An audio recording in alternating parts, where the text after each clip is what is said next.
Afternoon এইগুলি বলতে পারে কিনা ঠিক মতো, অথবা সে গুড বাই বিদায় নিতে যে এই শব্দগুলি উচ্চারণ করতে হবে সেগুলি ঠিকমতো সে পারে কিনা, এটার উপরে তাকে মূল্যায়ন করবেন।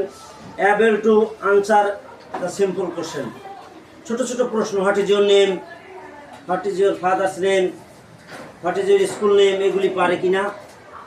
এই ধরনের ছোট ছোট প্রশ্নগুলি, আরও কিছু প্রশ্ন আছে, এগুলি সঠিকভাবে পারে কিনা সেটার মূল্যায়ন।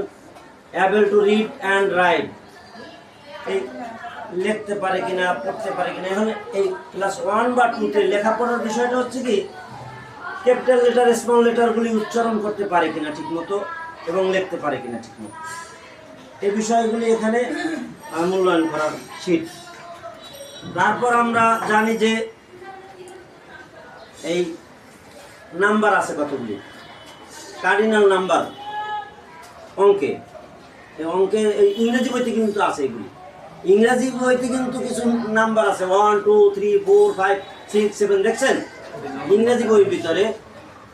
এইগুলি সে ঠিকমতো উচ্চারণ এবং সেগুলি ফিঙ্গার্স অ্যান্ড ওয়ার্ডস বানানো সহ সে পারে কিনা, এটার মূল্যায়ন। তারপরে আমরা ক্লাস 3-তে শিক্ষার্থীর তো নাম লিখবই, রোল নাম্বার লিখবো, নাম লিখবো, তারপর স্থানীয় মান, একক, দশক, শতক, সহস্র, এই যে স্থানীয় মানগুলি আছে সেগুলি সে বোঝে কিনা বা লিখতে পারে কিনা, নির্ণয় করতে পারে কিনা, এটা মূল্যায়ন। সংখ্যার তুলনা করতে, ছোট সংখ্যা বড় সংখ্যা তুলনা করতে পারে কিনা।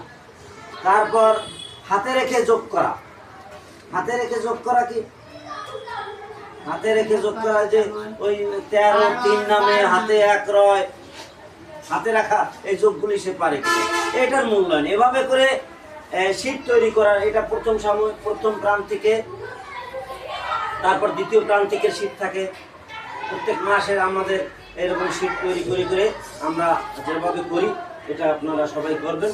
সবাইকে ধন্যবাদ।